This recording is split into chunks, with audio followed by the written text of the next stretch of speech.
If you are what you say you are, a superstar, then have no fear. The camera's here and the microphones, and they wanna know.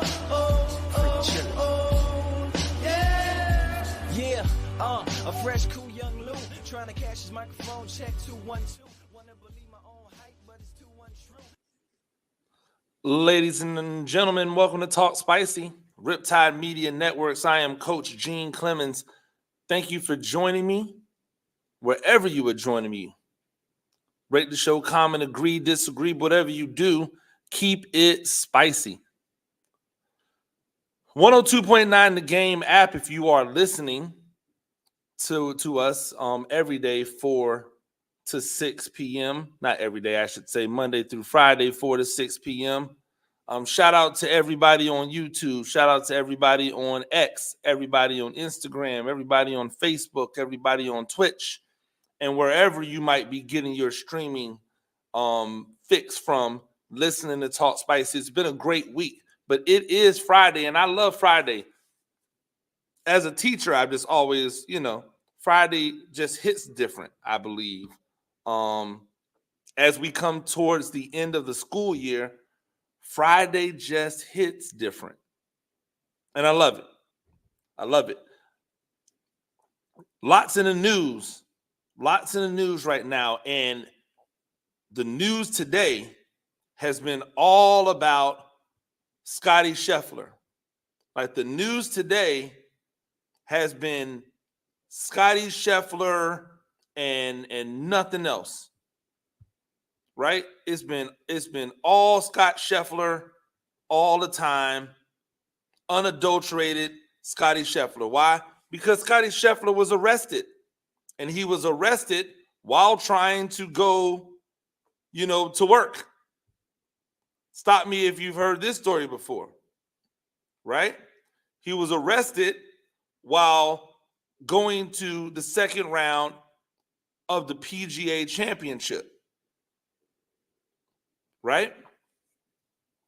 So here's the interesting thing, right? He was arrested, and before I really even could get an understanding of why he was arrested, everybody had the cape out for Scotty Scheffler. Everybody was talking as if Scotty Scheffler had been wronged.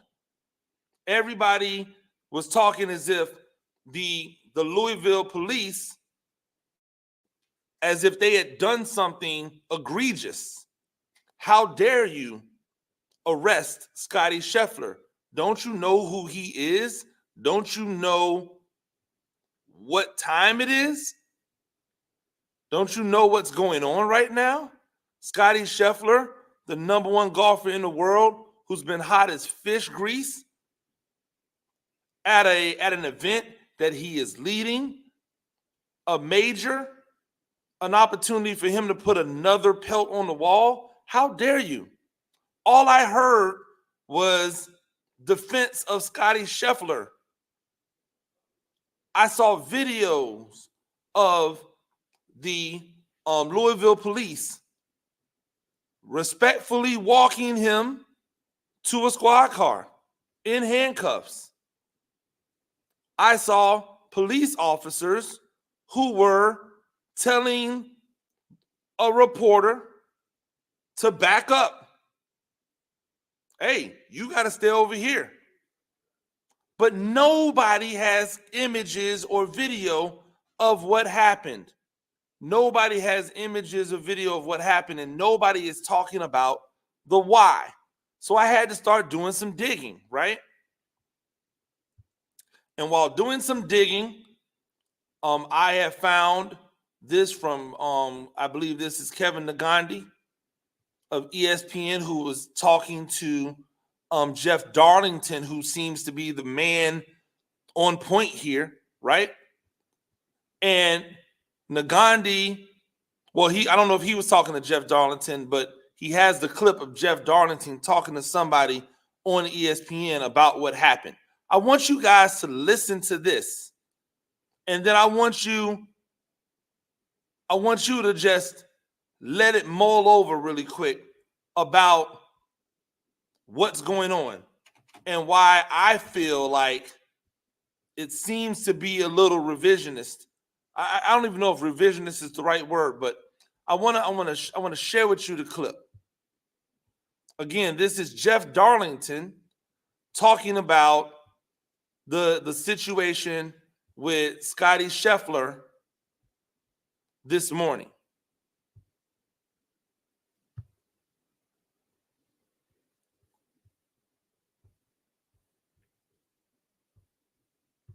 Entering Valhalla Golf Club this morning, we witnessed a car pull around us that was Scotty Scheffler was in the car. To be very clear about the details here, Scotty Scheffler has been detained by police officers, placed in the back of a police vehicle in handcuffs after he tried to pull around what he believed to be security, ended up being police officers. They told him to stop. When he didn't stop, the police officer attached himself to the vehicle. Scheffler then traveled another 10 yards before stopping the car. The police officer then grabbed at his arm, attempting to pull him out of the car before Scheffler eventually opened the door, at which point the police officer pulled Scheffler out of the car, pushed him up against the car, and immediately placed him in handcuffs. Scheffler was then walked over to the police car, placed in the back in handcuffs, very stunned about what was happening, looked toward me as he was in those handcuffs and said, "Please help me." He very clearly did not know what was happening in the situation. It moved very quickly, very rapidly, very aggressively. He was detained in that police vehicle for approximately 20 minutes. The police officers at that point did not understand that Scotty Scheffler was a golfer in the tournament, nor, of course, that he is the #1 player in the world.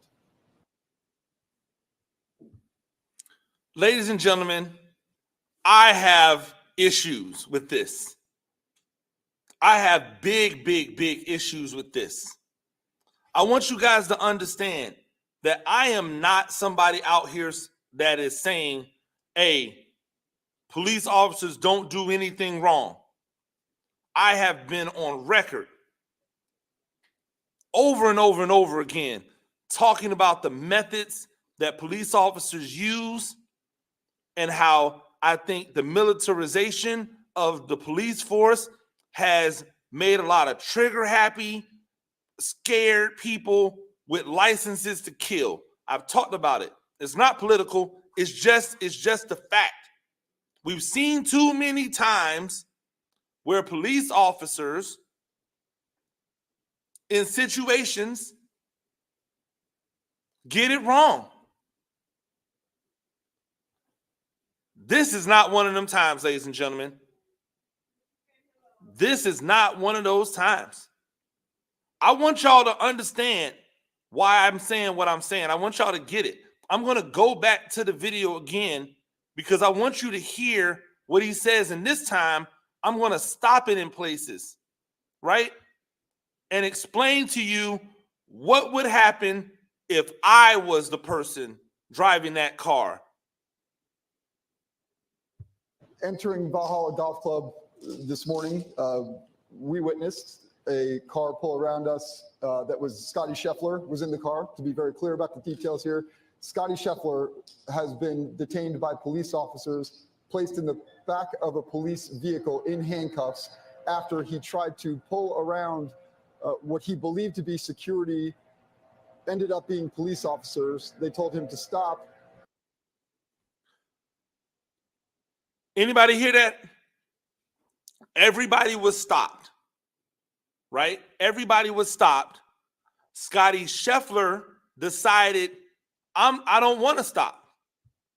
I'm going to pull around the people that are waiting. By the way, those people included Jeff Darlington, essentially, who watched this all happen. He is he's the eye. But listen to the way he tries to spin the narrative.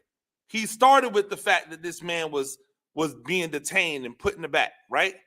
He did what we call, he sandwiched it.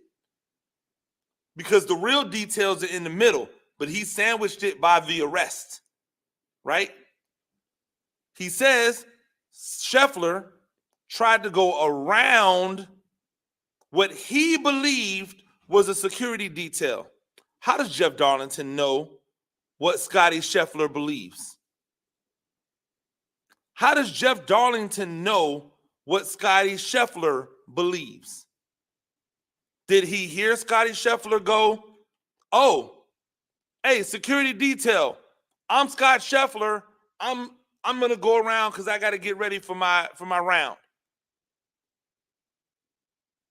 Did he hear Scotty Scheffler say something that led him to know, without a shadow of a doubt, that Scotty Scheffler did not know that these people were police officers?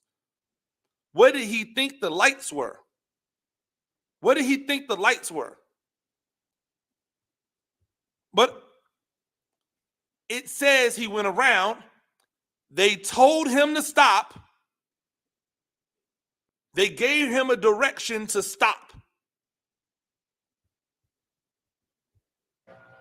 When he didn't stop, the police officer attached himself to the vehicle. Scheffler then.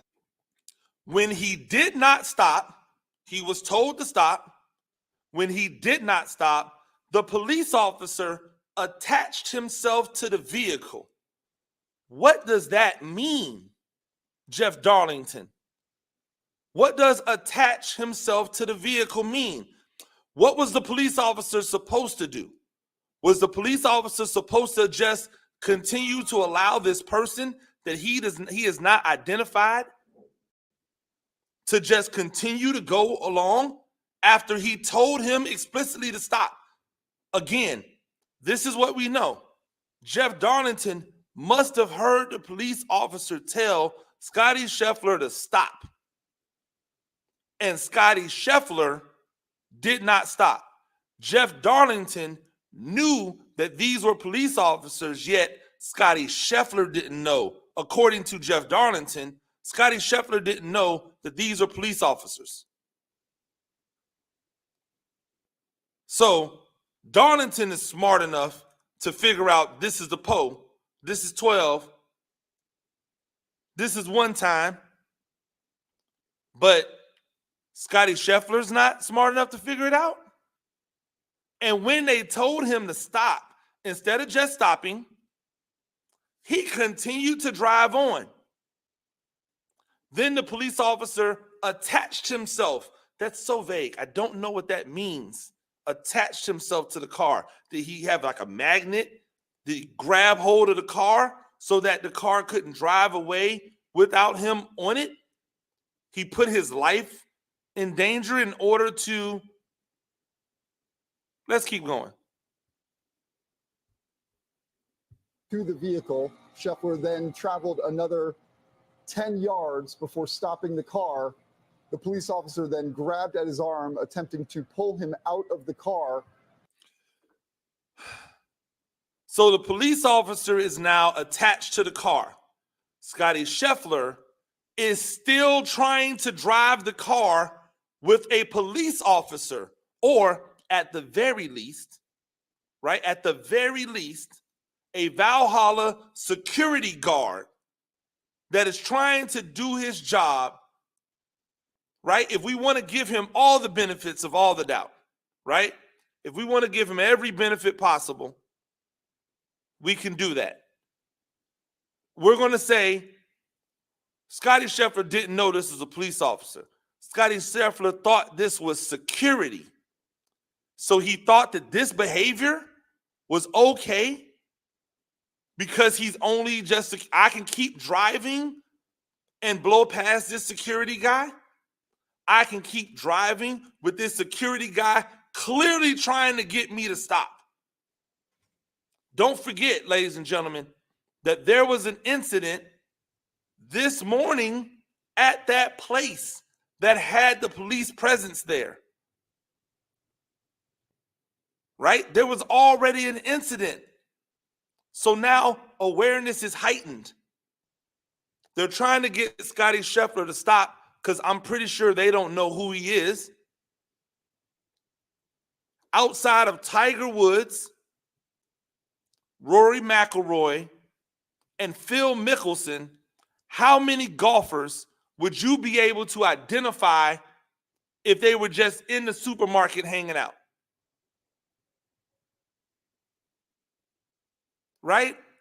And I don't even know if you'd be able to identify Rory. Tiger and Phil might be the only two for sure that you look at and go, oh, I know who that is.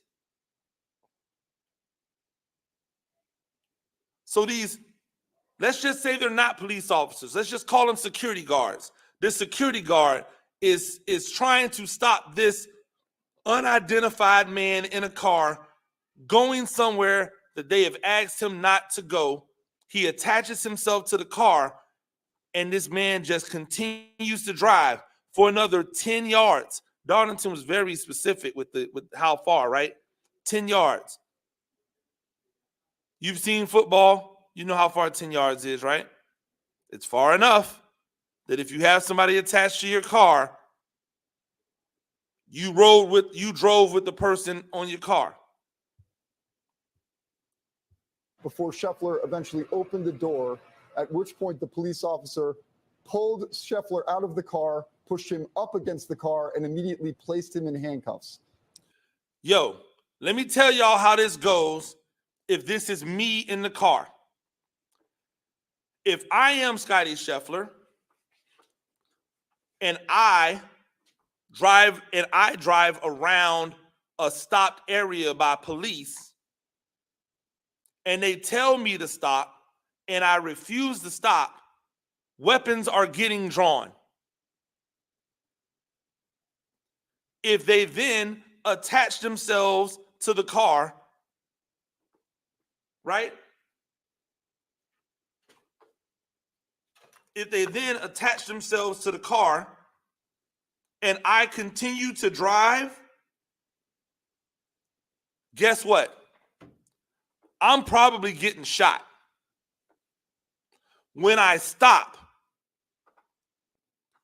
and they're able to get into the car, when they pull me out, they're not just pushing me up against the car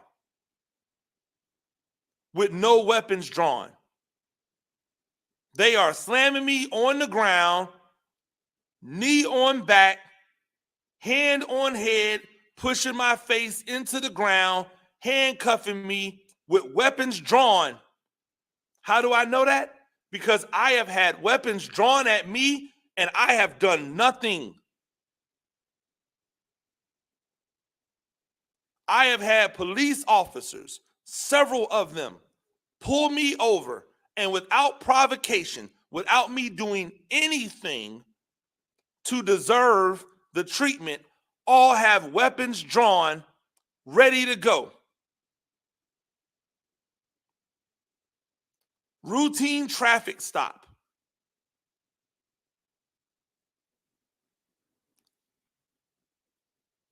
If I had disobeyed, if I had continued to go, if the police officer had attached himself to the car and I drove away with the police officer in the car, somebody may have just opened fire right then and there. They pushed him up against the car, handcuffed him, and put him in the back of a car.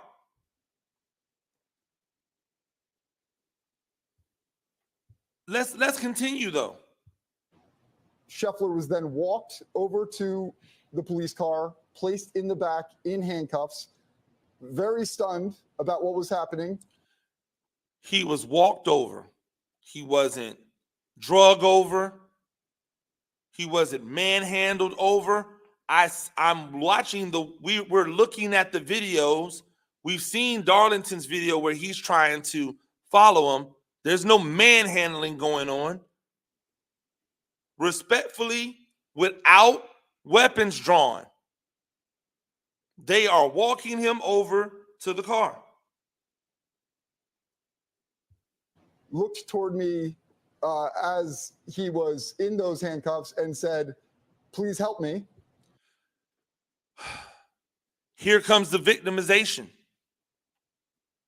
Here comes the victimization. Hey, yo, Scotty Scheffler, do I think like this is bad? Like, do I think that you should have been arrested? Probably.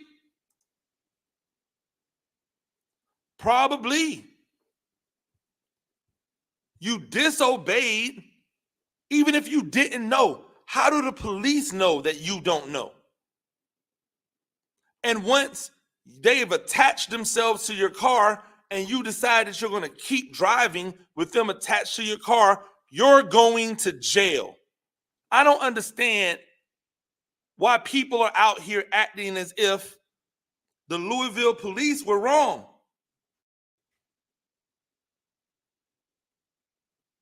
I don't understand why people are out here acting as if the Louisville police was out of line. What am I missing? Are they supposed to know? Are they supposed to know who Scott Scheffler is? Was there a sign on his car that said Scott Scheffler, #1 golfer in the world, leading the PGA Tour?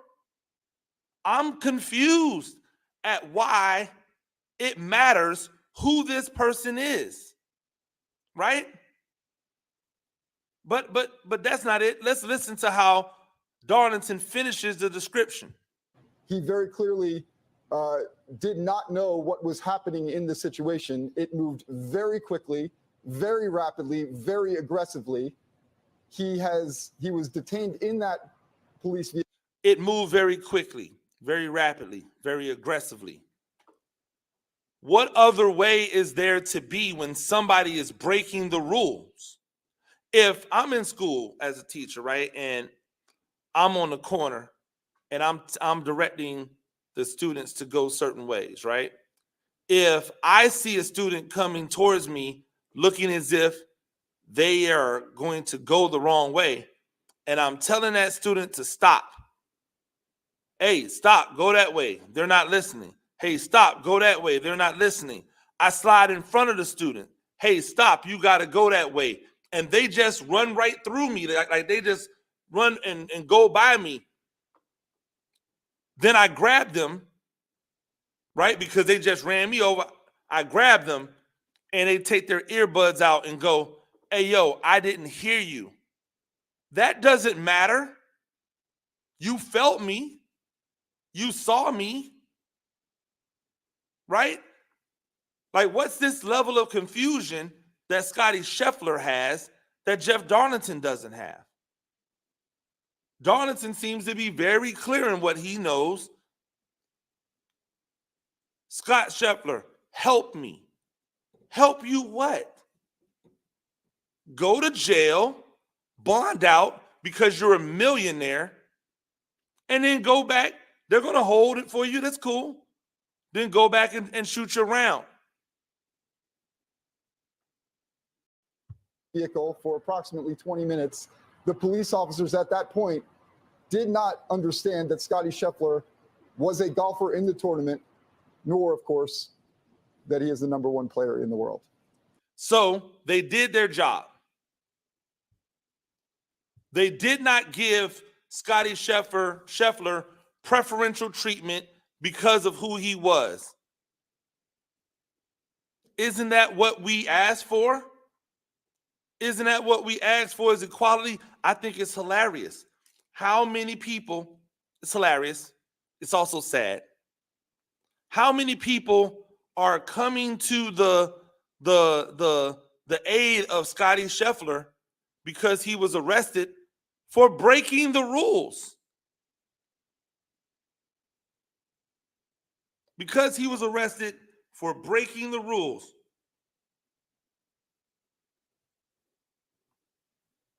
I'm trying to get where we are as a society when you cannot, or when it becomes okay to criticize the police officers for trying to keep you safe. Because I am 100% sure that them doing this in a non-violent way, he said very aggressive. He didn't say very violent.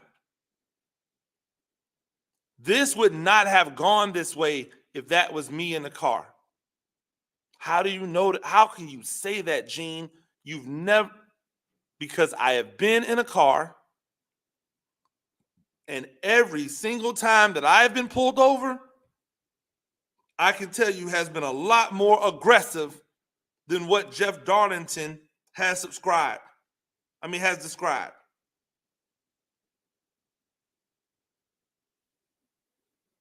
And I haven't broken the rules. I haven't broken the law. And yet, that was the case for me.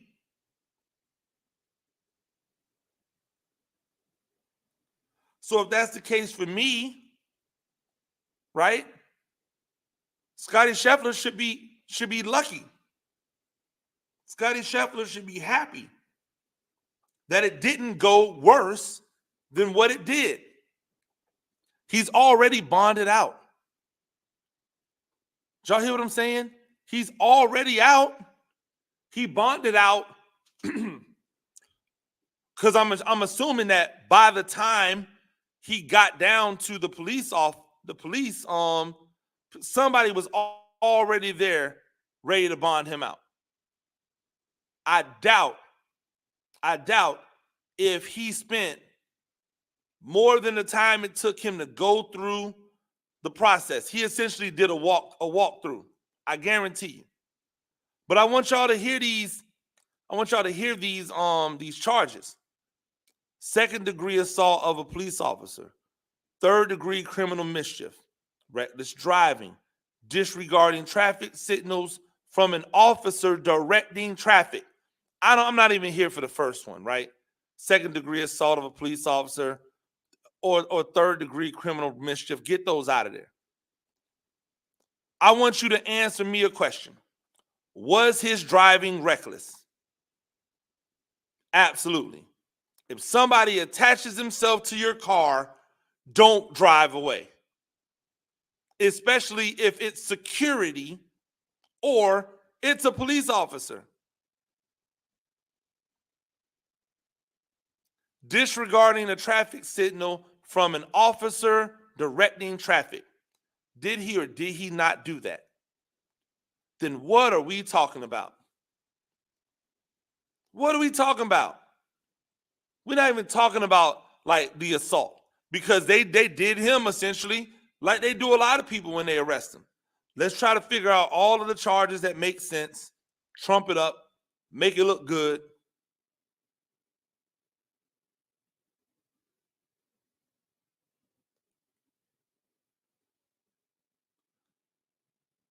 They said, Jeff Darlington said that Scheffler was trying to drive around the crash scene on a median.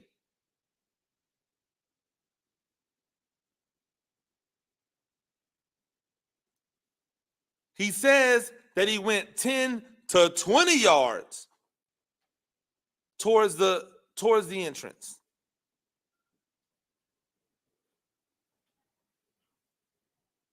Right? Scheffler stopped the car as he turned into the entrance of Valhalla. People, it's an accident. Sit your butt there and wait. Right?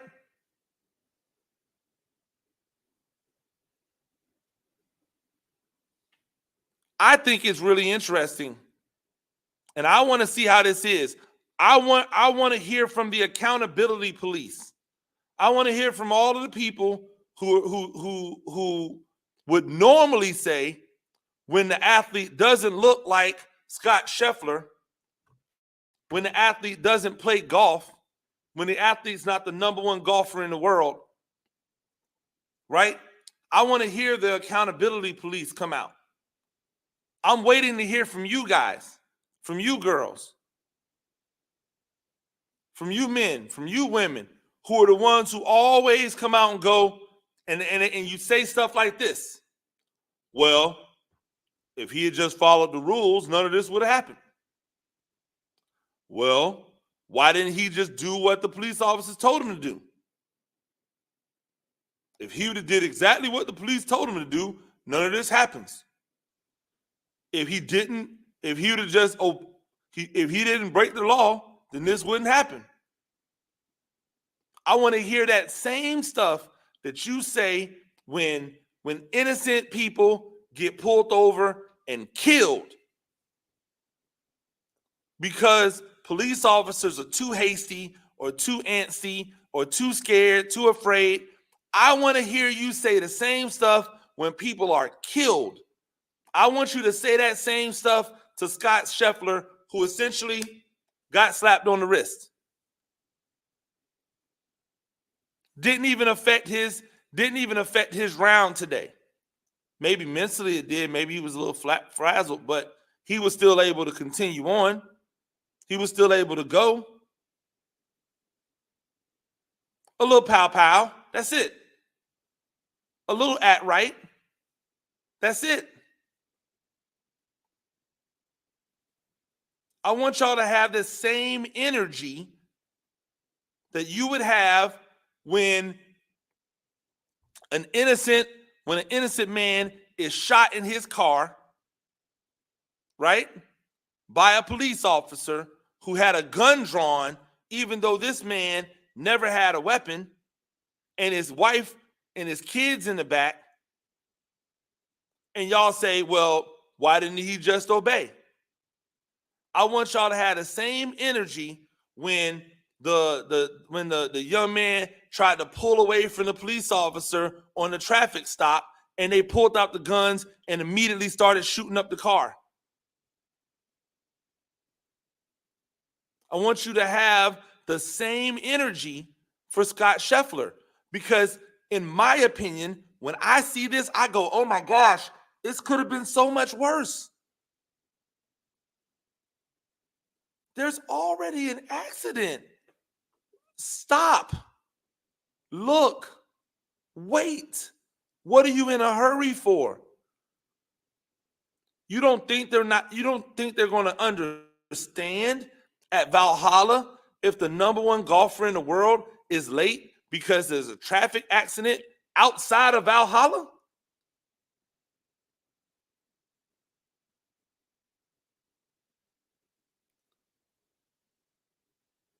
When we talk about two Americas, this is what we're referring to. When you've heard people say two Americas before, right? When they talk about two Americas, this is what they're referring to. And it always seems to happen in sports. It always seems to be that these things they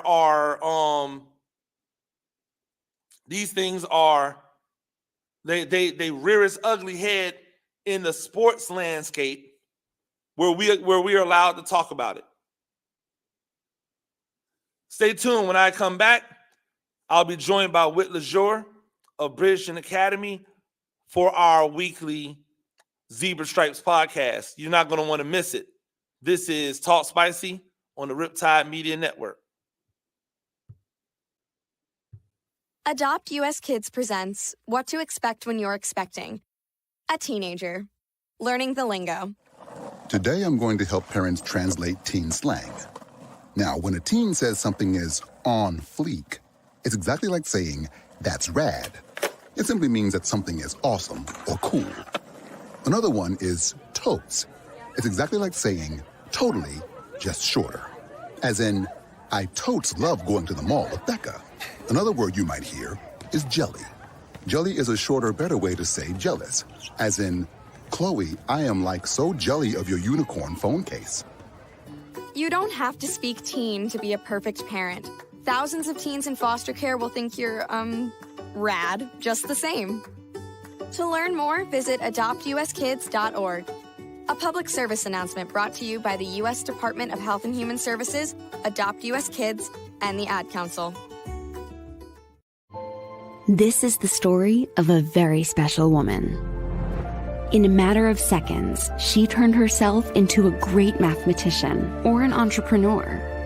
Her knowledge was limitless and still is.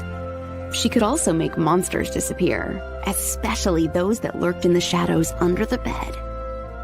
Once, this woman put back together a teenage girl's broken heart, which had been shattered in 1,000 pieces, just by giving her a bear hug. She masqueraded as a regular person at work, but as a superhero at home. Everyone knows her as Gabriella. I still call her Mom. Your hero needs you now, and AARP is here to help. Find the care guides you need to help, complete with tips and resources at aarp.org/caregiving. A public service announcement brought to you by AARP and the Ad Council. Hey, Dad, your prescription will be ready in just a minute. Hey, Dad, your laundry will be ready in just a minute. Dad, your lunch will be ready in just a minute. Hey, honey, why don't you take a minute? When you help care for a loved one, you give them as much time as you can, making sure they're safe and comfortable. But it's just as important that you take some time for yourself. At AARP, we can help with information and useful tips on how you can maintain a healthy life balance, care for your own physical and mental well-being, and manage the challenges of caring for a loved one. Because the better care you take of yourself, the better care you can provide for your loved one. Thanks, Dad. Thank you. You're there for them. We're here for you. Find free care guides to support you and your loved one at aarp.org/caregiving. That's aarp.org/caregiving. A public service announcement brought to you by AARP and the Ad Council. Ladies and gentlemen, welcome back to Talk Spicy. Riptide Media Networks and the 102.9 The Game app. Make sure you download that everywhere that you get your downloads from. Make sure you're following me at X at Gene Clemens, Instagram, Facebook at Gene Clemens, and the YouTube channel, as always, at Coach Gene Clemens. Go ahead and hit that subscribe button. Ding. During the break, I went and did some more good digging to try to find maybe a more like unbiased account of what happened, because it really felt like to me that Jeff Darlington was trying to make Scotty Scheffler sound like a victim. I didn't take anything of what he said. Like, from what Darlington said, he tried to make him sound like a victim, and yet I still didn't get victim from it, right? So I went and looked, and shout out to Michael Eaves. Shout out to Michael Eaves. That is at Michael Eaves, EAVES, for posting this up. This is the charge and post-arrest police report that was authored. And I'm going to pop it up on the screen, and I'm going to read it word for word because I think it is telling. The story that Jeff Darlington told does not sound like this story. And this is where I tell you guys, you got to watch your journalist. You got to check your journalists. You got to make sure that your journalists are being journalists and not fans, not friends, right? Not conspirators, but legitimate journalists. It says in the police report, Detective Gillis was directing traffic into Gate 1 of the Valhalla Golf Course due to the road being closed in both directions from an earlier fatal collision. That means somebody died right in that area. So clearly, right, activity is going to be heavy there. Listed subject, in this case, Scheffler, was driving eastbound to gain access to the course. Subject pulled into the westbound lanes where outbound traffic was flowing, and to avoid backed up traffic. Detective Gillis was in the middle of the westbound lane in full LMPD uniform and a high visibility yellow reflective rain jacket. Detective Gillis stopped subject and attempted to give instructions. Subject refused to comply and accelerated forward, dragging Detective Gillis to the ground. Detective Gillis suffered pain, swelling, and abrasions to his left wrist and knee. He was transported to the hospital for further medical treatment by emergency medical personnel. Like all the other part says Detective Gillis' uniform pants valued at $80 were damaged beyond repair. Yo, ladies and gentlemen, this account sounds absolutely nothing like Jeff Darlington's account. Yet they both are saying the same thing, right? If Scheffler was talking to the police officer and then drove forward, he 100% should have went to jail. And again, I am shocked that a weapon was not drawn and this man was not at least held at gunpoint. But according to the eyewitness view of Jeff Darlington, that never happened. But clearly we now see Scott Scheffler was not in the right. Yo, did y'all know? I don't know if y'all were watching or if y'all just happened to see. When Scotty Scheffler got to the first tee this morning, they applauded him like he just came back from the war. They applauded him like he just cured, like he just stood up against oppression. Like he was like he was the victim that should be cheered because they were able to get back to like their life. This man was in the wrong in every single way. In Jeff Darlington's account, he's in the wrong. In the police report, he's in the wrong. How could anybody else see this any other way? How could anybody see that he was not in? I mean, how could anybody look at this and go, "Oh no, he wasn't in the wrong"? Somebody was killed in a traffic accident. This police officer is in full uniform, and he's in a reflective raincoat, and yet Jeff Darlington is telling us, right? He's telling us, oh, no, he didn't know who the guy was. He didn't recognize the guy. What? People are applauding Jeff Darlington for this take. Ain't nobody's asking him, hey, yo, why does your thing sound so much different than the police report? Like y'all are saying the same thing, but yours makes it seem as if Scott Scheffler was confused and meek and just was reacting without knowing what he was doing. And the police report makes it seem like he is entitled and not wanting to listen to what other people were saying.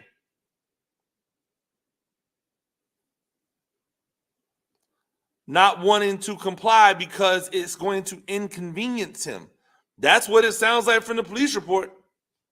He just wanted to do what he wanted to do when he wanted to do it, and boom, right? Man, this is going to be it's going to be people telling on themselves. People are going to tell on themselves based off of how they respond and how you see them respond on this topic. We've already started to see it happen, right? We've already seen it happen. It's already starting to play out. Throughout the day, we've seen how people are going. Right? Clarence Hill says, hey, he should have complied. Booger McFarland tells him to log off. Booger McFarland says, ooh, Scotty at Valhalla. Let's go. Hope he shoots 65 today. Like, yeah, you go get him, Scotty. Now, I've never been a Boogie McFarland fan, and Boogie McFarland wouldn't care if I was a fan or not, right? I'm not a fan of his. I think that he tends to side in areas where he tends to give the benefit of the doubt to some and not. He seems to have a hard time looking in the mirror and liking the shades that he sees when he looks in the mirror. I don't know. I've never been a fan of Boogie McFarland. I don't care about Boogie McFarland. If I never see him on another broadcast, I'll be happy. I've never liked one take that Boogie McFarland has ever had. I respect the hell out of Boogie McFarland, but I don't like him. Right? I don't agree with the way he rocks. I respect him for his game. Man was good. Right? The man was good. But he is taking on a persona, or maybe this is just him, right? Since he got into broadcasting, I remember when he was doing local on radio in Tampa, it was the same kind of like arrogant, like blame everybody else that looks like him when things, it was ugly. The show got canceled. Somehow he failed up. Shout out to him. Right? Shout out to him. But no, I thought it was dirty work by Boogie McFarland today. Telling a black man who is only saying a phrase that others have said in reference to black men being falsely imprisoned and or detained and or murdered by police, right? I didn't hear a lot of people talking. A lot of these people who are like, man, Louisville police is down bad. They didn't say anything when Breonna Taylor was murdered. A lot of these same people who are out here like really going, hey, yo, Louisville police officers look like clowns, had nothing to say, had nothing to add, right? Nothing to add when that was going on. But they're loud and proud now. They're loud and proud now. And that, like I said, it's going to tell you a lot about people. People are going to tell on themselves. If you give people a long enough time, they expose themselves. Right? Pause, right? But if you give people enough time, they figure it out. Like they figure it out.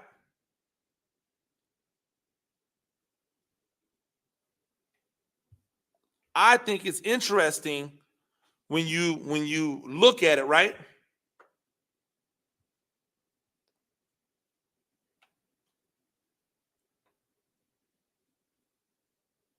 Like when you look at what's going on out here in this world, when you see the things going on in this world, like you just got to be careful, right? On how you see people move, how you see people respond, how you see people act. Because they're going to tell on themselves. I'm telling you, it happens all the time. But this is something to watch. It'll be interesting to watch. Like clearly he did something wrong. He probably should have been arrested. Right? If he had just gone out there and stopped, he wouldn't have been arrested.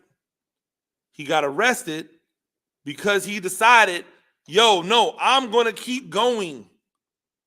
So this idea that the journalist tells you, oh, well, he thought it was security. And then the police go, oh, no. We are out here in full uniform. We're out here in full uniform. I don't want to hear nothing about that. Oh, we ain't know who he was stuff. Like, clearly that wasn't the case here. Clearly it was a situation. Where he, for whatever reason, did not want to follow the rules. And we can't get by that. When we come back, I've been teasing, Coach Whit Lesure joining us for us to do our Zebra Stripes podcast right here on Talk Spicy. And I'll hopefully pay that off when I come back. This is Talk Spicy on the Riptide Media Networks.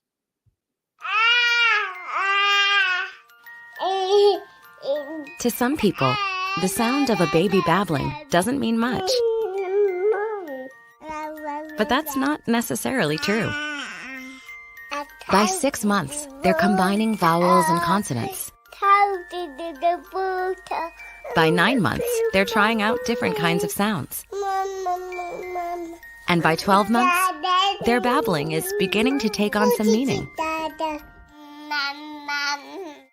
Especially if there's no babbling at all. Little to no babbling by 12 months or later is just one of the possible signs of autism in children. Early screening and intervention can make a lifetime of difference and unlock a world of possibilities. Take the first step at autismspeaks.org. A public service announcement brought to you by Autism Speaks and the Ad Council.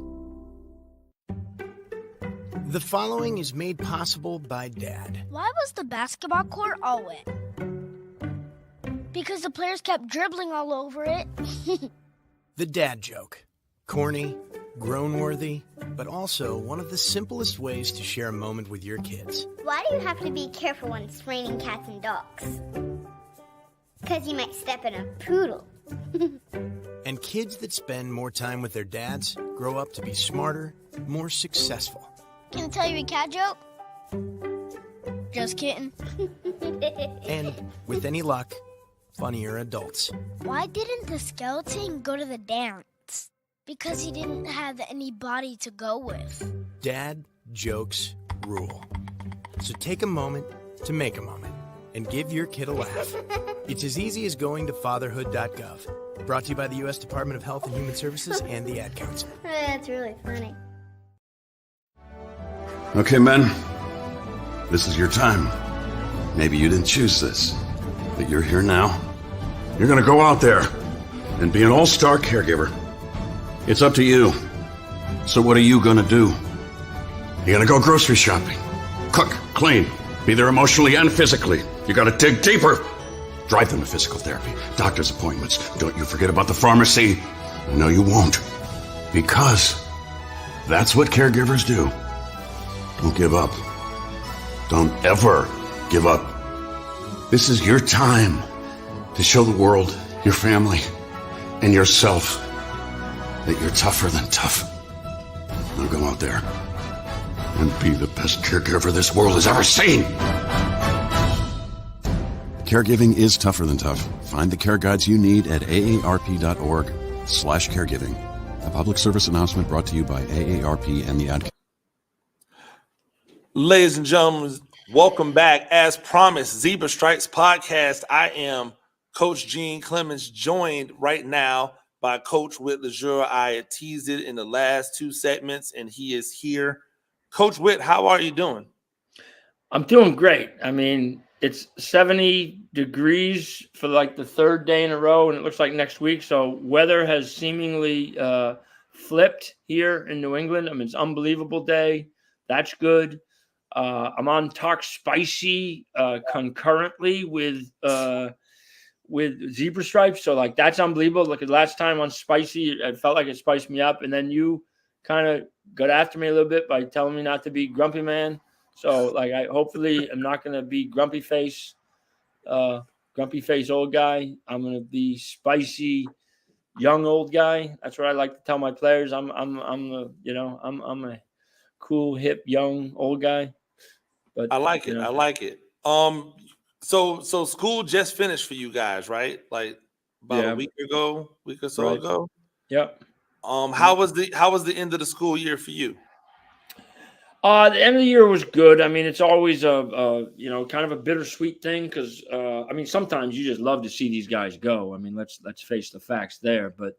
But other times and more often with a good group, I mean, there's you're obviously everybody's looking forward to the end. That's what you do. You're content with making it, but then you also realize, God, you're not gonna have the same type of daily interactions anymore, and so the relationship piece. So that's all, and I think our guys had that. I have that, and it almost takes it takes a little bit to turn the page, but you have to in this, because again, our school, the nature of it, it just changes completely. So it's not that you have to. You don't have to give up the past. You don't have to end those relationships, but they take on a new way of being, I guess, and you got to put the new ones front and center. You gotta that's there's more to that than meets the eye. But let's keep it simple. It's golf season. Course is greening up. Summer cocktails are soon to be part of the equation. I'd like to think. So I mean, is it gin and tonic season yet? That's what really matters. Yeah, it's getting there, of course. And I again, haven't been last few years. I'm not diving into that, but not afraid of it, and it very well could be. Very well could be. It's not to cast any shadows on our Heineken Zero sponsorship, but right. The gin and tonic on a cold gin and tonic on a nice warm afternoon, boy. No, that's pretty good. So I'd like to think if Tanqueray people were listening, they Tanqueray could be, maybe another sponsor. Maybe another one. We'll just keep shouting out names of products until one of them decides they want to come in and be in our world. We have essentially another like 2 days with students, but our graduation is on Tuesday, so I'm looking forward to saying goodbye to the class of 2024 for sure. Speaking of that, and saying goodbye to outgoing classes, we were talking about, or I was talking about, I asked you a question about the immediate eligibility of transfers and how it was impacting, or how you felt that it was impacting high school and prep athletes. Since I asked you that, I've done some digging just off of you and what you guys are doing at Bridgeton Academy. You had a talented young man up there who seemed to be like all of the qualities that you would want in a high level or in a Division I athlete, like all of the measurables, all of the athleticism, and then just being a seemingly really good kid, right? And then I saw that he ended up signing with a really good program, but a program that I thought he would have probably been able to get somewhere higher, right? Do you think that situations like that come down to now so many of these programs are just looking to fill the rosters with transfers because those transfers are immediately eligible? Would it have been different if those transfers had to sit out a year? Do you think that would elevate the status of some of these guys who are kind of like right at that level? If I'm making sense, you can tell me if I'm making sense. No, it makes sense. I mean, there's just a lot of meat on the bone there. I mean, The bottom line is it is different for sure. And it's more challenging. So in addition to the transfer portal piece, I mean, you do have the last year, the COVID year. So that is impacting this particular group, which will, that piece of it will go away, which will help the high school and prep school kids some. I had a high school, maybe a couple of coaches say the same thing in recent weeks to me. They said, well, hey, Whit, you know the deal. High school kids don't get recruited. So it's basically a pecking order in the recruitment. High school, prep school, JUCO, college, or we should say it goes the other way, actually, right? First priority, college transfer, maybe JUCO with some obviously big-time experience, prep, and now high school. And that's an oversimplification, but that's reality that it's harder right now in this environment for high school and prep school guys to get recruited at a level that maybe we think is commensurate with their talents, and maybe we think that a few years back might have been landing spots. The other side of it, though, right? The good news of it is, we tell our guys, I mean, players have that opportunity to escape bad situations for themselves and player empowerment. And they have the opportunity, if they got under recruited or this and that, go prove it and move up. And with the NIL, for God's sake, on the back end of that. So, it's a harder environment that has made it more difficult, but they're not all negatives for the players either. It's different, and you just got to navigate those differences. Same thing the colleges do, and I'll put it to you, I'm sure you saw this, but the colleges are fighting back with some of their own stuff. I saw Calipari at Arkansas come out and say, well, I think I'm just going to put 8 guys on scholarship. And I saw someone else at a lower level say the same thing. I think it was a Division II program. But they said, hey, I'm just not going to expose myself to the potential numbers of transfers and coming and going and this and that. I'm going to, I'm just going to get 8 guys that I'm going to get my rotation that I trust, and that's it. And the rest, I'll put those monies into managers and other things. And I said, boy, that's the coaches fighting back against the culture of kid who comes in, doesn't get exactly what he wants, and is out the door anyway. And coaches that feel like, my God, they developed this guy, and then he leaves. So I thought it was fascinating. He talked about the women's model where, I get my team of 7, 8 guys, and then I hire outsiders, basically graduate assistants, former players. That's who the players will scrimmage against. So I don't need my roster of 13, 15 guys. Kind of fascinating. Here's my only thing, though, right? I feel like that model is assuming that the 8 are going to stay. Yeah, and even if they don't, I mean, I thought the same thing. Right? But no, I thought the same thing. But, okay, even if they don't, just do the math, right? How many, some will and some won't probably. And then the perception in your program isn't this wholesale changes. We see at some of these places where there's nothing, or where there's a mass exodus, and then that maybe even, shines a poor light maybe on the program, or, whatever. So this, it just do the math. It cuts the exodus down, and maybe just, just makes it, adds an element of stability in a strange way, I guess, is the best I can put it. I'm not against the idea of restructuring how you put your roster together, right? I'm completely on board with that. My look of it goes, number one, how can you assume that they're going to stay? Is it that because you only have 8 guys, your collective gets to spend more money on each guy, right, in order to make them feel more love?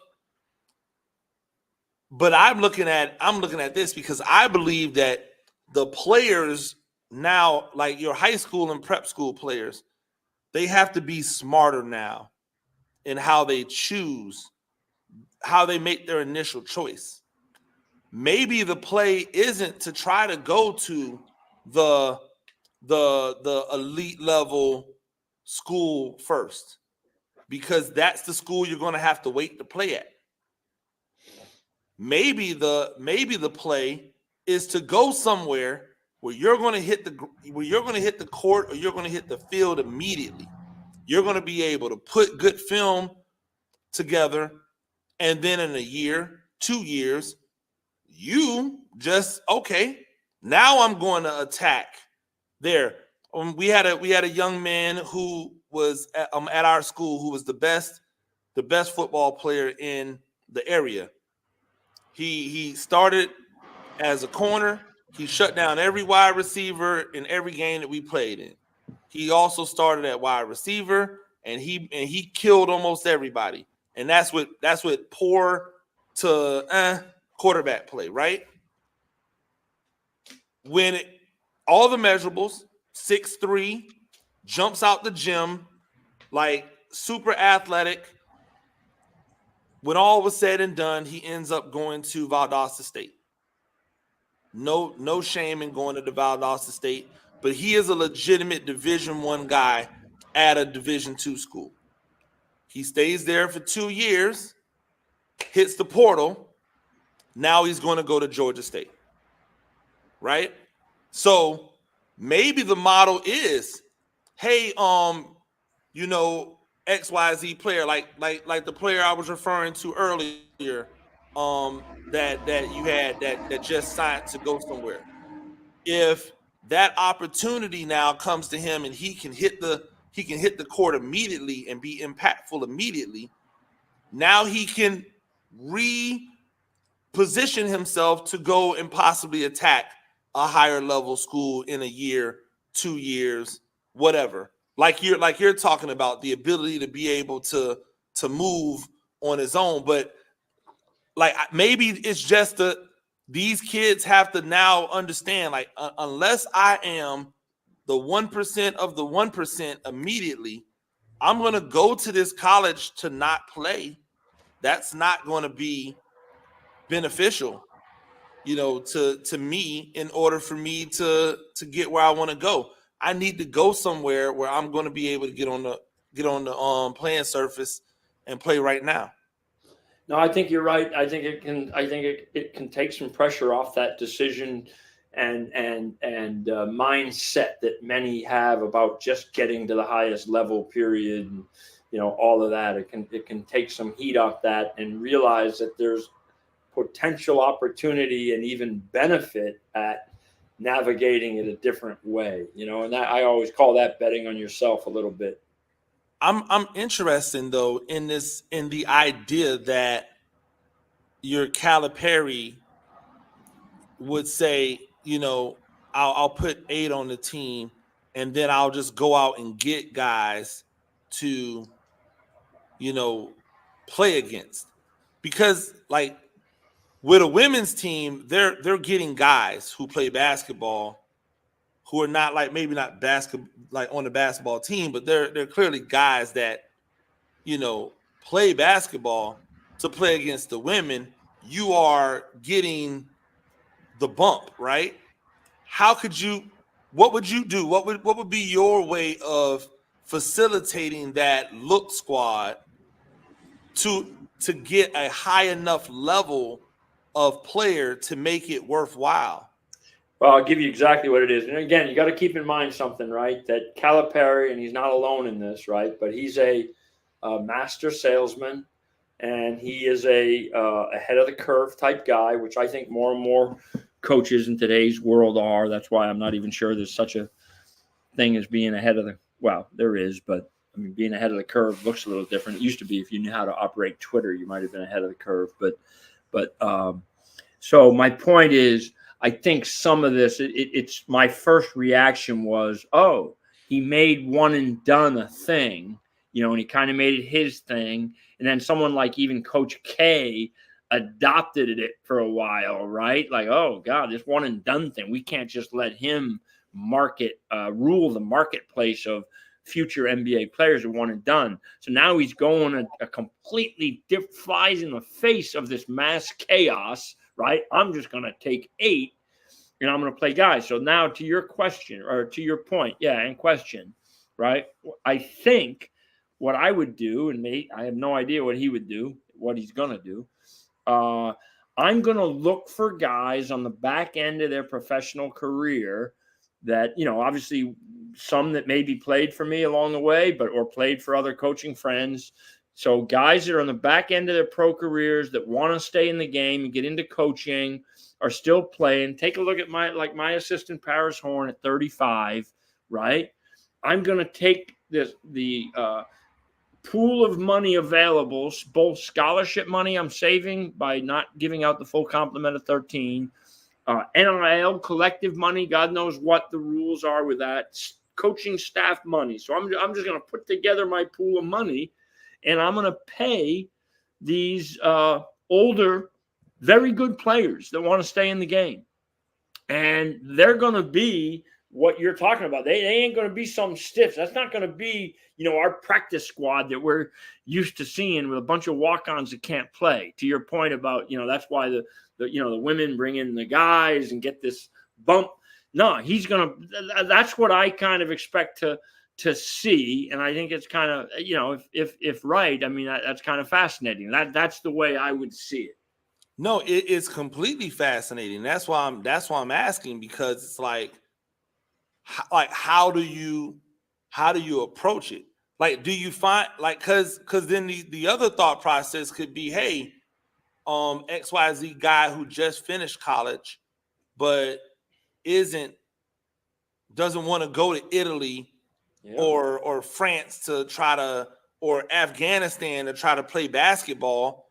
Why don't you come and be a graduate assistant, or work on your master's degree, right? Work on your master's degree. I'm going to give you the scholarship that I would normally give to this other player. I'm going to give you that scholarship to work on your master's degree, and then do all that other stuff that you were talking about. They're going to do that too. You're 100% right. And the kids that can go to Italy will go to Italy because obviously they pay. But I'm trying to be young and hip, not old and grumpy. But that's where you can put it. Both sides of that puzzle work. I'm going to get me some young guns because that this is attractive to, and I'll get me some old guns too, and then I'm going to market the ever living badam out of it, and and the old guns I got are going to be able to help the young guys. Not see what the road's ahead like, here are these guys that, who can you learn, who can help you more? Paris Horn, who can tell you about blah, blah, blah, or someone your own age who's trying to still figure shit out, themselves. So, imagine being able to bring like a Boogie Cousins in. Right. Like, hey, DeMarcus, you're not, this isn't your season or whatever. If you're still trying to play in China, come on over here for, few months, throw some dollars in your pocket, help you to, not that he needs it. I mean, he's not broke, but you know what I'm saying? Like, but now you're what you're talking about. Now he can mentor those big men, the one big man that is going to be on the team, because you're going to carry 8. You're not going to have more than one, right? Like, damn near 7-footer on there if you're only carrying 8. That's right. Right. So, just how you put the entire roster together has to be curated with an understanding that you're only playing 8. Yeah. Right. Oh, yeah. Like, and so then do you have the group of people that you bring in, does that change based off of what you're trying to get done? Like, I think it's I would love to be on the inside of the brain trust that sits down and all right, let's work this out. I'm not just giving lip service. I'm really only bringing in 8. Yeah. So I will, that'll be my homework assignment this week. I will, it may take me more than a week, but I'll get on it with some coaching friends and do some investigation. I'm sure they've all seen that and get their take. Maybe we'll even get one of. I'll figure out who the hell will come on Talk Spicy Zebra Spread Stripes and maybe have this conversation with us. I think we can make that happen. Yeah, it's thoroughly fascinating. Like just to even hear you talk about it and talk so confidently in it, right? Like, well, that's what coaches do, by the way, right? You talk confidently. That's what I know, but like that's a seismic, to me, that's a seismic shift. I've always looked at coaches who only play 8 guys and go, well, why are you only playing 8 guys? And we know Calipari's a guy that platooned when he had exactly blah blah blah. So I laud his, obviously his willingness to look at things differently and then see market opportunities and of which some are just to create headlines, right? He needs to take Razorback basketball, no disrespect, because obviously Musselman did a good job and all of that. But, you don't leave Kentucky to go to Arkansas and disappear. So he's got to stay in the front of that conversation. And then you actually get to the substance of the conversation. What is he talking about? And how, and it's really interesting. It almost makes me ask the question is he the right coach to be doing this? Well, I just think from a marketing standpoint, absolutely, yes, right. But I'm talking about once the dog and pony show's over with, and we're now getting into this is how this is going to work. Is that the coach? You know what? And I'm going to give you his own words. Sorry to cut you off there. No, you're good. Because I thought it was a fair question. Because that's what critics of him will say. Like, well, Jesus, he hasn't won in so long anyway. Blah blah blah. Right? He would say, and he did say, it might actually be better for him. Like, and he's not the first coach to go through this, stuff. Sometimes your star starts shining so brightly, it almost works against you. So for him, it's going back to his UMass days. And the idea that, he only played 6 with Marcus Camby and the guard, Terrell White, was it Lou Road, and Nadia Edgar, Padilla, and those UMass teams that he built his career on, essentially, doing more with less, if you with some poetic license there. That's what he did. Yes, and so I think it actually may suit John Calipari, the coach, better than this other thing, which obviously was great for John Calipari, the businessman. Yeah, or maybe we see a reemergence of John Calipari, the coach, which I don't think we've seen in forever. Right. So I think so. I like it. Yeah, no, I like it. It's really fascinating. That thought process and everything, especially for me, because I'm forever trying to find ways to get more players to play less minutes so that they give me more in the minutes that they do play. But the idea of I'm going to lose players who just come in and then pop out and then come in and pop out. If I want to limit that, then I'm just going to limit the amount of players I have come in. Then that's a great. You're right. It's going to be an interesting talking point if somebody actually does it. Yeah, well, they're going to do it. I think they're going to do it Division I level. I think they're going to do it in the Division II level. I'm going to look. I think roster construction. We talk about that a lot. It's interesting. I'm going to segue to this. I mean, by the way, D2. But real quick, before you segue, D2 it makes a lot more sense. Yeah. Now we probably won't segue because I'll probably have to stay on it once but look there's a lot of, in D2 to some degree, they've done it before because they only get 10 allotted scholarships and so many schools are giving less than the full complement away anyway. Exactly. So there's a ton of schools that are currently given between 5 and 7 out. And so I joke with coaching friends of mine that do that. And I say, man, you got a salary cap, and they divvy up their monies different ways. So they're constantly doing it. I think Division threes do it. The difference, Division three, a lot of times admissions is driving larger rosters, right? And so you got the large roster thing, which is, say, the direction I've had to go in prep school, where you're, and then ultimately doing what you're talking about. I'm not necessarily playing more guys because I think we're better that way. I'm trying to do it if it makes sense for our team and to create opportunities, not giving it, but earned opportunities for more guys, because that's my roster, and then trying to make that as good as, old school play in my 7 or 8 man rotation.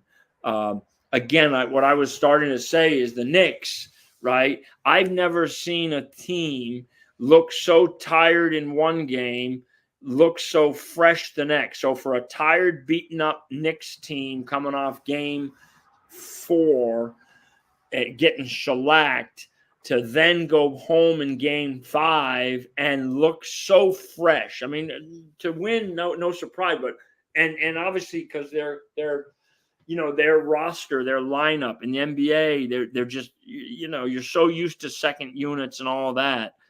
Not to say it would hold up for an entire season, and I'm not here to say that, but I am here to say, once again, there's so many different ways to be good, whether you're an individual or a team. There's just ways to be good. And coaches, I give Thibodeau, he's obviously a hell of a coach. I give him a lot of credit because some of those guys in that short rotation are guys that haven't played at all, but they've got their identity question has been solved. They know who they are and what they are, and they've got the X factor, Brunson, and so they've got something, and they're winning with a short lineup. Whereas normally in the NBA, we're talking about how depth or lack of is the Achilles heel of all these teams. And it still may be over the course of an entire playoffs or regular season, but it also may not be. Basketball is one of those games that, you only put 5 on the damn court, and, they're even questioning whether you need, I heard this recently, do you need 3, the big 3 anymore? Is the big 3 too much? Are you better off with 2? So we're even getting into that. I said, oh, isn't that interesting? And you just put a lot of meat on the bone. Sorry about that. Yeah, well, I'm trying not to be old and grumpy. No. I love it. Table the D2 thing, but I will say that the ability to give all of your players full scholarships at the Division II level would change the game for some people, right? Instead of this, I'm gonna bust down each scholarship and give you a piece of it, and then you got to stack on, and do the stacking thing. When I was coaching in college, it was the most annoying thing in the world to me. Yeah, and I would say my close to it would be, just so we're, for the more experienced listeners and viewers, right? I mean, to some degree, this whole 8 thing and all of that is nothing new. Like Dean Smith at Carolina way back when, he obviously wasn't the only one either, right? People would give out their 11th, 12th, and 13th scholarship, to deserving managers, walk-on players, because they absolutely didn't want too many guys, which meant too many unhappy guys. They wanted their core rotation guys, and then they piecemeal the end of their bench. So I offer that up as evidence that, hey, listen, this whole thing limiting the roster because of the crazy chaos of transfer and the whole culture of your locker room. I mean, yes, it's real and blah, blah, blah, but it's not the first time nor the last that coaches are going to be looking at roster construction. So back to what you were talking about the Knicks. I find it interesting because the 3 people who are driving this run with this short bench are 3 people who know each other well, have a history of playing together, and come from a system that played like 7, 8, 9 dudes, right? Yeah. So this isn't anything new for them. High minutes, like it's not something new. It's not something that's abnormal for them. I think that's an interesting play. This is a situation, and not for nothing, but Thibodeau's a guy who likes to have high minutes for his starters. Right? Yeah, can we just say for the for my friends that are loyal listeners, this is a quiz. Do you know who Coach Gene was just talking about? And if you don't, then we'll help you. I mean, Villanova. Okay, so that's just to fill in the blank of the big three, the Knicks, Villanova. And listen, you can give me shit on the golf course if you had that, you were all over that one, and you think I think you're an idiot or something. I don't. I'm just, there's someone out there that was saying, who's he talking about? Who's he talking about? So that Villanova thing, which yeah, I mean, that's really neat. That's really, it's got Villanova written all over it, right? Go ahead. I got another thought on it, but go ahead. No. I didn't bother saying Villanova because I know that in recent talk, there's been a lot of talk about the Villanova 3, right? About the fact that they're there. I also like to remind people that the NBA executives are just as stupid as your regular Joe Schmo who thinks they know basketball, because all of them thought that Hart and DiVincenzo was more valuable as an NBA player than Jalen Brunson. I just like to go on record and put that out there, that all of them took DiVincenzo and made him into a lottery pick, like he was going to be a star when he was only ever going to be a role player, because that's the only way he ever existed. Like when he was at his best, he was filling a role. He was not the sun. He was merely a planet surrounding it.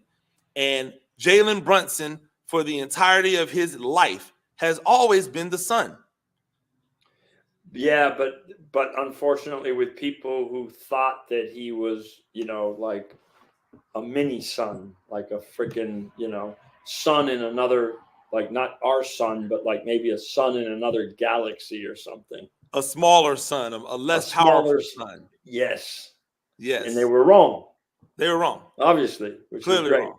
Yeah. I continue to stand on the fact that I was one of the only people looking around going, yo, why is Jalen Brunson not starting for somebody in the NBA when he was backing up in Dallas, and just being befuddled by how that could happen, like how he could be that good in college, and somebody look at that and go, nah, he ain't gonna be able to do that in the league.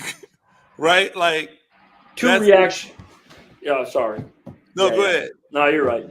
Two closing thoughts on that little thing the Knicks got going, which to me, and I've said this before, families now, close teams and families, right? A little vocabulary, but wins, not just in college now, but on the professional level. And I think many years ago in all sorts of sports, when they would study cohesion, chemistry on teams, it really was. They didn't look at it as something that was too important. And I've been saying forever now that studying multiple sports, that cohesion piece, how they get along, the social cohesion, just not the task cohesion of playing together, of being together, matters, and how integrated that group is. So, that Villanova factor, I think, is more evidence of, well, these are people that just know each other. They're just such a culture that is imprinted that works to their benefit. So I believe that. And I think that's one of the X factors on the Celtics, is still that whole idea of identity under pressure. Like, is that thing, gonna hold up? Is it family enough, or is Jason Tatum obviously too concerned about his individual accolades or what this or that? Do they play too much ISO ball? That kind of one of those few remaining questions for the Celtics. The other thing I have is, does the Knicks thing, like if some NBA team, and maybe I don't watch it enough during the regular season to know, but would you ever hold up like over, or is it, like load management, right? It runs against load management. So for a short period of time, it goes against the whole idea of load management. And there are players in football and basketball, maybe other sports for sure, where, overuse leads to shorter career. Even the quarterback who gets pounded on a bad team, has a short career because maybe he took too much of a beating early on and maybe played too early. So I'm not sure the short lineup thing is here to stay in basketball at the professional level, but it certainly does work at the college level when you're only playing 30 games. And you can correct me if I'm wrong, but didn't the second three-peat Bulls essentially play 8 players? Wasn't that roster essentially like a 8, maybe 9? But that's what I was kind of thinking in my brain a little bit. I don't want to jump back to the I was just thinking about it. Like first three-peat Bulls, definitely a deeper roster. Right. I think the second three-peat Bulls probably brought on by what we could afford in the cap, because the second three-peat Bulls was Michael Jordan with the gun out, holding them up every year for a bigger bag. They were paying Scotty, or they were guaranteed to pay Scotty. They had to pay Dennis Rodman. They were paying Tony Kukoc. Like everybody was making good money on that team, so maybe that was why the roster was smaller. But they essentially had 8 dudes, and I mean that is the time that had the legendary year where they won 70 whatever it was games, and still steamrolled right through to the championship. So I guess it could be done. I don't think that it could be done in today's basketball, because like we talked about off camera, the players today don't seem to have that level of callous built up to be able to sustain under that. I think the Villanova 3, those guys are acutely like designed to be able to handle this load, because they felt what it was like before to do it. But I don't know if they'd be able to do it over an 82 game sample size, like you were saying before, because in college you can do that. But playoff run. Yeah, but I'll tell you something else too. It's not just the emotional callous either. The game today, and I saw some, this weeks ago now, but the game today is played at a higher pace. The energy needed to exert. So it's not simply, you can't look at the scores and say, wow, geez, they used to score 120 also, no, not measured by that. They looked at the impact of like having to guard out to the, not just 3-point line, but the Curry line that you have to guard players out to. So that all of a sudden that's a defensive exertion closeout that's greater, and XY, blah, blah, blah. The game is, there's more physical exertion, less, contact, but more physical exertion and space they have to cover on offense and defense in today's game. So more wear and tear. They were talking about like how far Josh Hart has run, and stuff like that. It's been fascinating to watch. So this game, Knicks are up 3-2. They've got a chance to close it out tonight. Do you think they close it out, or do you think we're heading to a game 7 in New York? I think we're headed to game 7 in New York. I think Indy flips the switch, which means, again, bettors, please go drop your house on New York. But I think Indy pulls the Minnesota deal. I'm not sure they win by 45, but I think Indy gets it done at home with some great fans, and then the NBA gets what it wants, which is a game 7 in New York, and the prospect of a New York-Boston Eastern Conference final. Which one do you think is more important? The Game 7 in New York, or having assurances that you get a New York-Boston Eastern Conference final? Well, I think that as Rick Carlisle was pointing out in earlier games when he was asking to get a fair shake, I mean, I guess the more important priority is a New York-Boston final to make up for some of these less than compelling matchups, particularly if the Celtics have been in. But to try to create the anticipation for the finals, and it can't miss final either, right? That would, even if New York upsets Boston, that would be, a monumental upset, but would also leave New York doing his best impersonation of the 71 Willis Reed Knicks, Yeah. So the NBA wins either way. So that's the priority, is getting New York to the final. Yeah. If New York gets to the final, they get swept 4-0. Yeah. I've already the teams. It's going to be Minnesota or Denver in the finals. Yes, I agree. Right, and if the Yes. Knicks make it, they're going to just get absolutely destroyed on the boards. Like not even remotely close on the boards. They'll get demolished. They've got nobody to guard Jokic. They've got nobody to deal with the Twin Towers in Minnesota. Like, it is the worst matchup you could possibly see if New York gets to the NBA Finals, because one of those two teams are going to be waiting, and I think that's disastrous. Like, I don't think that's going to be good television at all. I think and that's probably why it's not going to happen, Yeah. That's why and if it does happen, the bigger story will be Boston. They're playing with house money. No, the bigger story will be Boston's collapse. And Tatum and Missoula. So it'll be, in that order. That'll be the bigger story of that. So anyway.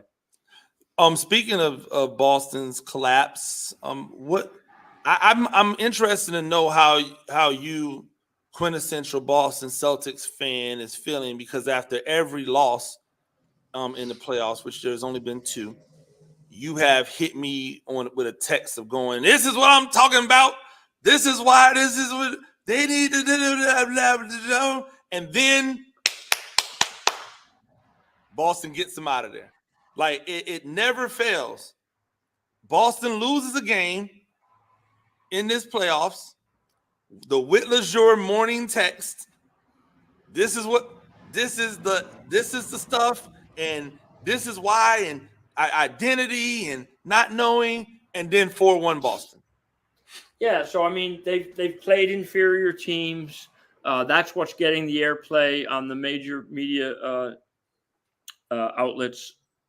Will their lack of competitive series catch up to them? I don't know. I think that's an interesting discussion. But I do know that the West, like you said from the very beginning, is way stronger than the disabled old East, that it's got all these injured dudes in it that Boston took advantage of. So when I see the wrong type of play out of Boston, which would be either porous defense, zero defense, or 5 outstanding ISO offense, I say, okay, you can get away with that and, still take control of a series against inferior teams. But I don't believe you can do those same things and not pay for it. And so I may be right and I may be wrong. I'm not saying I think they have a great chance, but they had a great chance against Golden State up 2-1 years ago and didn't deliver. And they had a great chance against the Miami Heat at home last year and didn't deliver. And so this is a team that from time to time looks like they are still prone to some of the same DNA identity issues. And against the wrong team, they will pay. I agree. I don't actually see them winning a championship because I don't minus a Porzingis or a healthy Porzingis, or even maybe with a Porzingis, I just don't know how they solve the Jokic riddle. And I think that Anthony Edwards is who everybody wants Jason Tatum and Jaylen Brown to be, except he's really him. And that's going to be an interesting. Either way, I think we get an interesting final. Here's what I was thinking, right? Because I raised my eyebrows when they gave Drew Holiday this money in this contract extension. I was like, it's very interesting to pay Drew Holiday like that. Then I had to remember that the NBA money is different, and so Drew Holiday isn't being paid like a superstar because superstar money is Jaylen Brown money, right? Right. Yep. But it's still significant, and I'm saying that it doesn't matter if the Knicks or the Pacers come out of this series. The next series is all on Drew Holiday. The next series is Drew Holiday. This is why we paid you. You have two teams who are led by point guards, who are point guard driven. Your job is to short circuit that point guard. You're not going to stop him. Nobody stops anybody. It's the NBA. Everybody's great. But your job is to short circuit that point guard. And if he does not get the job done, the fault should fall squarely on him. Not on the coach, not on Jason Tatum, not on Brad Stevens or anybody else you want to. Yo, you are here for one reason. People have point guards who fill it up. Your job is to hold them to Clark Kent and not let the Superman come out. All right. Well, you keep going. I'm going to visit the restroom quick. I've got a reaction to that. I've got to hit the restroom. I've been trying to hold it. I'm being old and grumpy. Hey, listen, I can't this is hold first. It's a Zero Strikes podcast first. And it's water. It's water for all you listeners. It's water. that's what's doing it. But no, it's good. But like I was thinking of you go and do what you got to do. I'm gonna just keep on railing. I was thinking about that though. I was thinking about the idea that with the way that everything is structured in the NBA, you can get paid a lot of money if you fill a particular role. If you are able to do one thing at an extremely high level, like elite level 3-point shooters should get paid, $100 million nowadays. Like you should pay somebody $20 million a year to be an elite level 3-point shooter because the elite level players overall are getting $35, $40, and $50 million a year, right? So paying an elite level shooter $20 million a year is not a bad thing. Same way that paying an elite level defender shouldn't be something that people bat an eye at as well. I think that when we think about the sport, right? When we think about the sport and we think about where basketball has matured to, right? When we think about where basketball has matured to, we understand that when it's your time to step up and do the thing that you're supposed to be the specialist at, you can't fail. You can't fail. Like, if you are an elite level scorer, then there should never be a time when you're not scoring. When they need a bucket, you're supposed to be the bucket getter. If you're in the same way, you're an elite level defender, Rudy Gobert, you are the 2-time back-to-back or 4-time or whatever it is, defensive player of the year, Rudy Gobert, then guess what? You have to shut down Jokic. And when I say shut down, like I said before, it's not a hold him from scoring. It's don't allow him to go for 30 and 14 and 8 or whatever the ridiculous stat line he put up the other night, 40 and 14 and 9 or something ridiculous. Like, you can't be the defensive player of the year, have the best player on the team be a center, and then have him work you like a dog, like you're not even there. To me, that is criminal negligence on the part of the defensive player. It just can't be allowed, and you should be held accountable for it. I hold Rudy Gobert accountable if Minnesota loses this series. And next series, if Boston has trouble, if they're running into issues, I will 100% look at Drew Holiday and go, it is your fault that your team is not getting this done. Don't look at the guys that are here to score. Don't look at the guy calling the plays. You go out there and shut down the one reason that these other teams win, and that's their point guard. Right. So I'm gonna finish up today's episode by being spicy. I mean, because that's what I'm on. I was excited about being on spicy. So I'm basically going to disagree with everything that you said. Okay. While I see some merit in all, I see a context and merit to some of what you're saying. Let's start at the end. Number one, in the NBA, good offense beats good defense. That's well known. That's stood the test of time. So therefore, when one of the game's very best and most dominant player has a night, it really doesn't matter if it's against the defensive player of the year, Gobert, or anybody else. That's what happens when someone cooks. And it really doesn't matter the position. It just happens. So sometimes, and that's why, by the way, schemes are invented, which I agree with some of what you're saying. I agree with Draymond Green. Hey, Rudy Gobert has to go. Yeah, we got to go see what Rudy Gobert comes back with.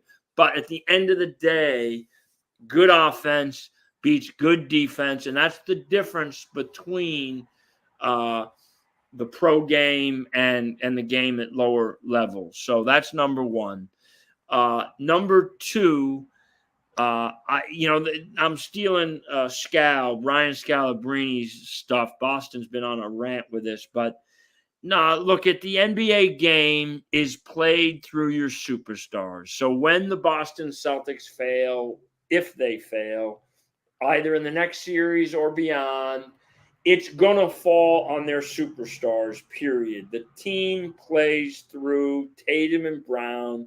Those are the guys that have the big bags of money. One that has it, the other's going to get it. Those are the guys. Jason Tatum, some have speculated answering in recent games with 30-plus performance, all that, because there was so much noise as to how much he was deferring and what his numbers have been like. I just took it like, he almost a veteran player. He said, you don't need me in the series. And by the way, I'm going to rest. So he needed someone to have that. I think you said it earlier in your episode, but someone had, but no, it was your player. He needed someone like your player on your football team to come over and say, hey, look at Tatum. Hey, Jason, if you don't come out and play tonight, I'm going to slap you. That's what and that's kind of what Jason Brown, they showed clips of him getting everyone all jacked up in game 4. You play, you win, and you lose through your superstars. Now, what's the role for your secondary guys? That matters. So they can play a major role, but only if your superstars deliver the goods. Then your complementary players become a piece of the pie. Then your coach becomes a piece of the pie. but it starts and ends with your superstars. That's the deal. That's the league. Then off of that, we can look at other pieces of the puzzle. I just like to go on record as saying, I want this on the record, right? Rudy Gobert let Nikola Jokic score 40 points, dish out 13 assists, and grab 7 rebounds.